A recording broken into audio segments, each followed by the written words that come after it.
Harry Potter se retrouve impliqué dans une histoire de loup-garou qui menace la sécurité de l'école.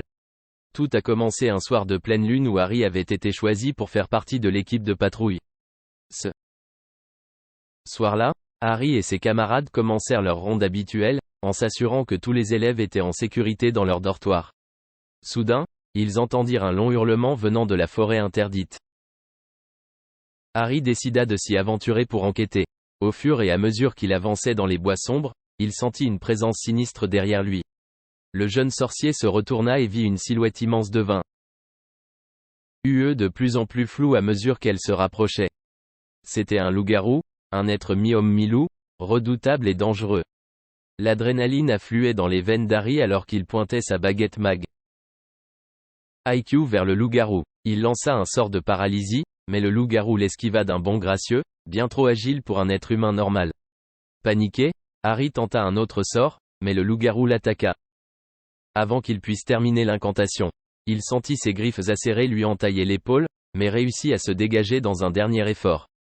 Courant à travers les épais arbres, Harry cherchait désespérément une solution. Il savait que s'il ne stoppait pas le loup-garou, il menacerait non seulement la sécurité des élèves, mais aussi la réputation de l'école de sorcellerie de Poudlard.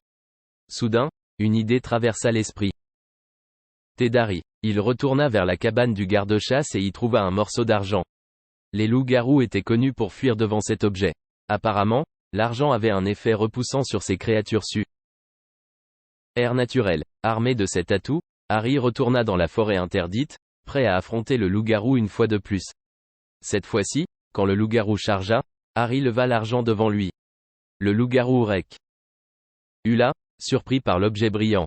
Profitant de ce moment d'hésitation, Harry prononça rapidement l'incantation pour le ramener à sa forme humaine. Le loup-garou se transforma alors en un jeune homme effrayé, couvert de poils de loup. Harry réussit à convaincre l'homme de renoncer à sa quête de destruction et de chercher de l'aide auprès du professeur de défense contre les forces du mal. Ainsi, la sécurité de l'école fut assurée et le loup-garou put être guéri de sa malédiction. Harry Potter avait une fois de plus fait preuve de courage et d'ingéniosité pour protéger ses camarades et maintenir l'équilibre de l'école de sorcellerie.